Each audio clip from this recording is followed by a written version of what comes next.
the recording, that'd be great. Okay, we'll go through the volunteer fire assistance grant. So we administer this grant with USDA Forest Service money. The way it works is we have towns in Massachusetts go through and apply, rural fire departments and small fire departments. And the award amount is 50% of the total project cost. So this year we're doing a $2,500 maximum reimbursement. So that would be a $5,000 maximum expenditure, and then you'd get back the half. You can put in for less than that if you don't want to. If you just want, 10 pairs of boots, and it's going to be, $2,000, and you get 1,000 back, that's fine. So each year around 40 departments are awarded, and that'll depend on how much money we have and how much people put in for their projects.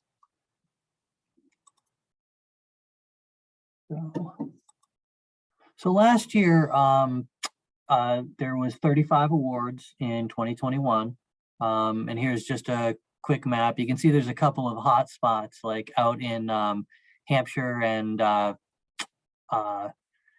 Berkshire and Franklin County, and then in southern Worcester County, and then we have a few here in eastern Massachusetts last year.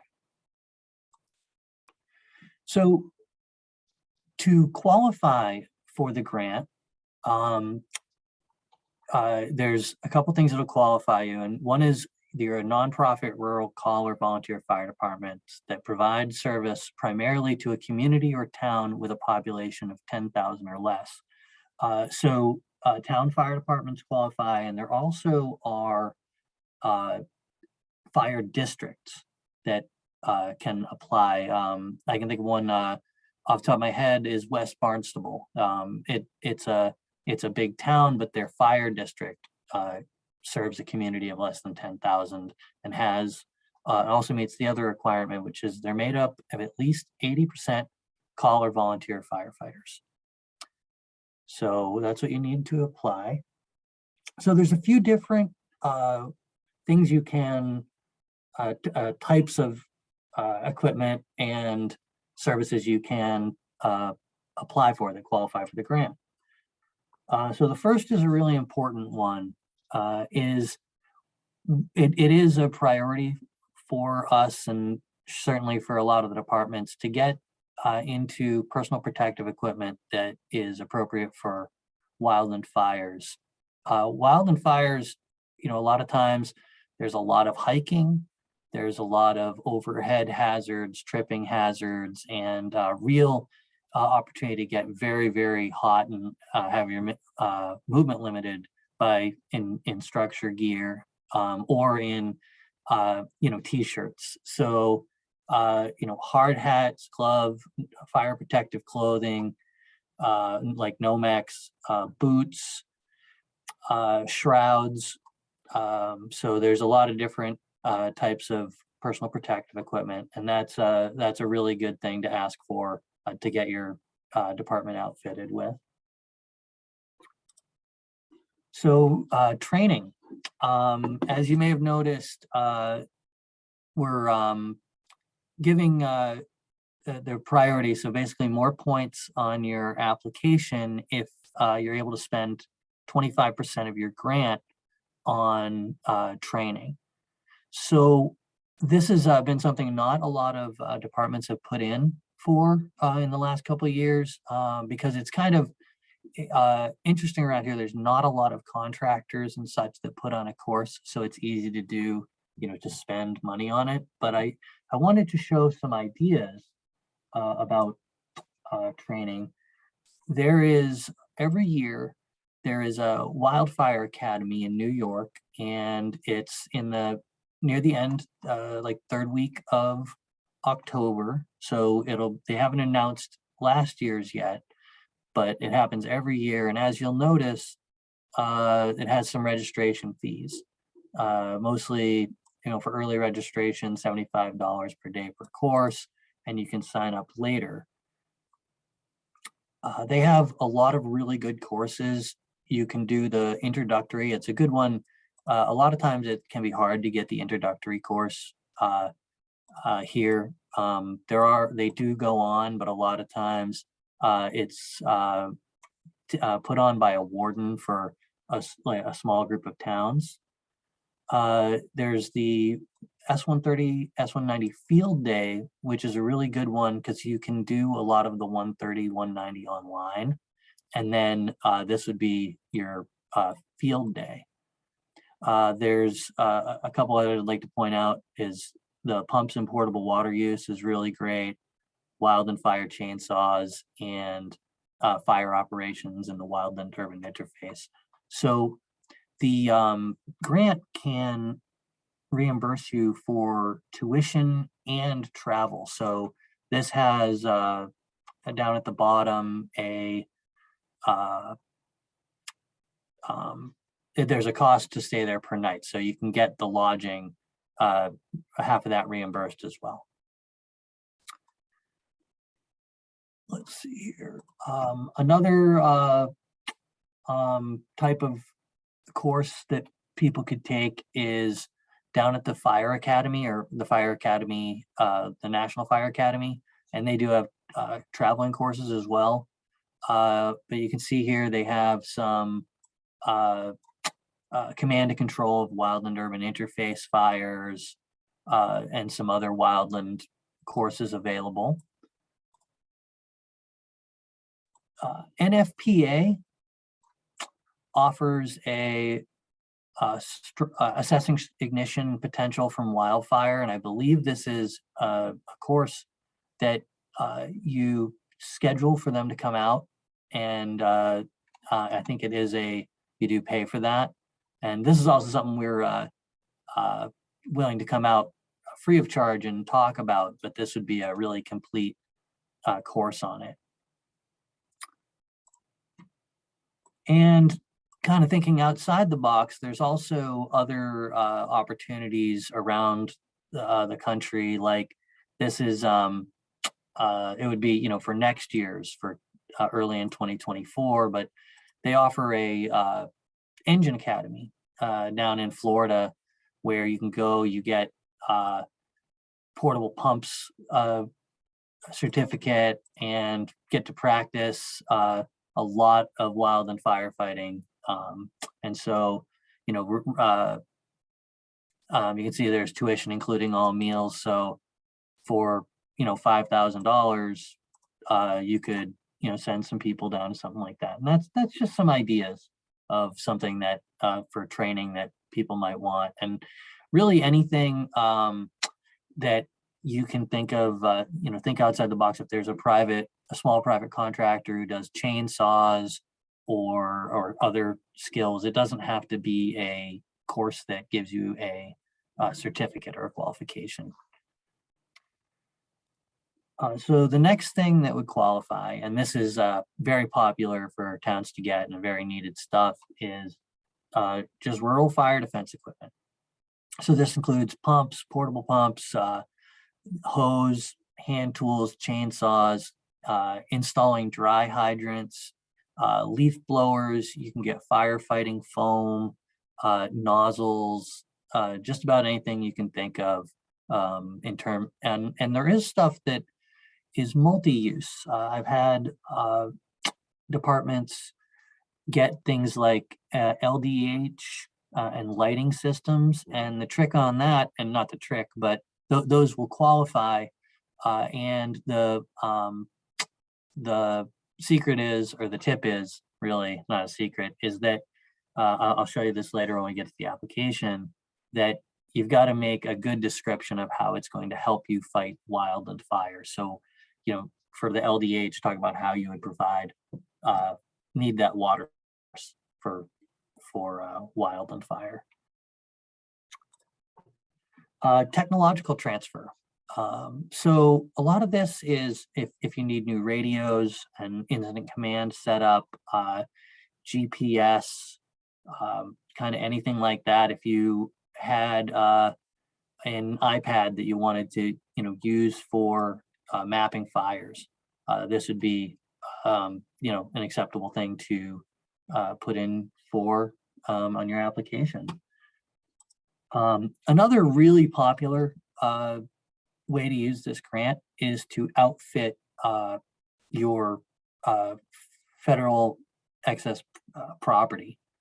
So a lot of towns here have a truck or other equipment, and a lot of towns do use this to outfit it, put a new pump on it, and so yeah, or even we've had people do things like get a new tires or something else to put this vehicle in service.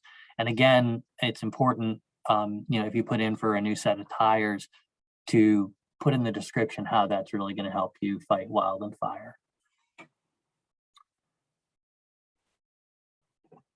This is one I'd just like to share.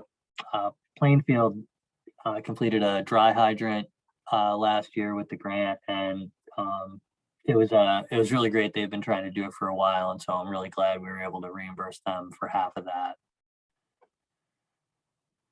Let's see here. So sorry, this next slide is kind of hard to see, but so this is the application process. Send an email out to as many qualifying towns. I usually go through that or try to go through the book from DFS and send out emails.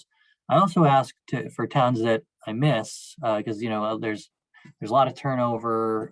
Some departments, some have the wrong email listed, so I try to get as many as I can. There's also I've asked the DCR district fire wardens to contact towns in their district and share the announcement. The forms are also available on the website, and that was in the email that went out. So for the application itself, it starts with just your basic information and the qualifying questions.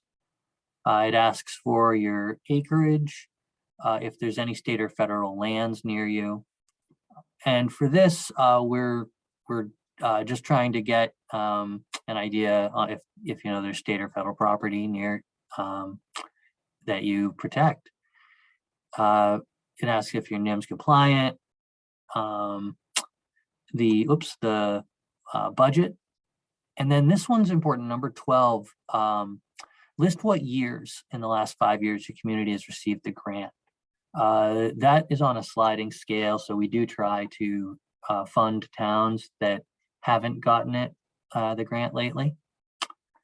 So these questions are also really important for the scoring. Describe any area or situation in your town which places your community at an elevated risk.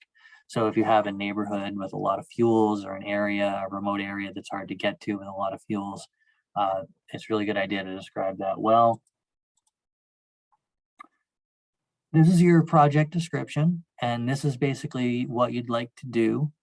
And my recommendation is that you describe the item. So if you're interested in buying a steel chainsaw, that you look up the price and put in its specs. I'd like a chainsaw of X size with this size bar and stuff like that. And that'll give you the flexibility to, if they're to not kind of like lock yourself in to a specific item. And so 10 lengths of forestry hose at $80 each or something like that. You don't need to specify the brand. This can also there's places where you describe another kind of project, which is you can get a little bit creative with doing some work on forested areas or trouble areas in your town. There could be a project, for instance, for renting brush removal equipment, like a dump truck and a chipper, and get reimbursed for the rental of that machine. And these are, again, really important for our scoring is, a description of the purpose of the proposal and especially what benefits will be derived from this proposal. And so that's about it for the application. It's pretty simple. If you have any questions, feel free to contact me. This year, as you've seen, the end date to apply is December 23rd. And then what happens is I will take all the forms you send me and we score the project and then I take it and have to get that approved and then have the contract signed before I make the announcements and make the awards. And that can take some time. That can take a couple of months. And so I try to get through it as fast as I can, but a lot of it gets out of my hands. So you notice there's some other forms that came with this, like the contract. And so you just fill out the what's in yellow. It doesn't guarantee that you're going to get a loan, a grant. And the reason we do this is mainly for speed, because it would, if we didn't put it out first, it could really extend the process to send this out and do the process of taking it to docket afterwards. There's the authorized signatory listing. And if you are the one, if you're the fire chief and you have permission or the responsibility to enter grants and to make purchases and enter contracts for the town, then all you need to do is write your name here and put your signature. If the fire chief or their delegate who's going to be handling this grant is not the a unauthorized signature for the town and you're authorizing them, then you put their name here and you do the second sheet, which is where it will be notarized that by the clerk or the town administrator that this person has the permission to sign a contract on the town's behalf. Final sheet to show you is, this is always, people always wonder about this. What this is asking is if your town expended $750,000 in federal awards in your last fiscal year. And it doesn't disqualify you. All it is if you did do that, then you have to let us know when your last audit was and a couple of questions about the audit. It's our score sheet. I won't go through it too much. This isn't it. Every year, we get better at this and learning how to score. So we can we do adjust it. It's not always exactly the same, but we have a group. Usually, it's some folks from DCR and try to get a fire chief or two, or firefighter or two who's not from one of the towns that's applying to help us score these. Sometimes we have unspent funds. Sometimes that's because, for instance, in 2020, there was a lot of towns just ended up having different priorities. So they didn't do their, decided not to complete their project and take it a different direction. There's sometimes we don't have quite enough applications. And so in a couple of years, there's some unspent money. And what we'll do is sometimes we'll buy foam to be handed out to towns. Recently with a few, from 2018 to 2021, the extra money, we bought 8 20-person tool caches that come in these containers, and they are available for DCR to bring out to assist these VFA towns. And just about every fire that I've been on with DCR, we have at least one VFA town on that fire. So if you are in need of a cache of tools and a leaf blower and all kinds of stuff, backpack, water holders, get in touch with your warden and they can get that out to you. And these are the locations of those. So you can see they're spread out all throughout the state. That's where the caches are. So you'd be able to get one hopefully pretty quickly if you needed it. So that is my presentation for the evening, and hope people learned something. And I'd love if people had some questions. So let's go ahead and open it up for questions. And Matt, if you don't mind, I think we can stop recording.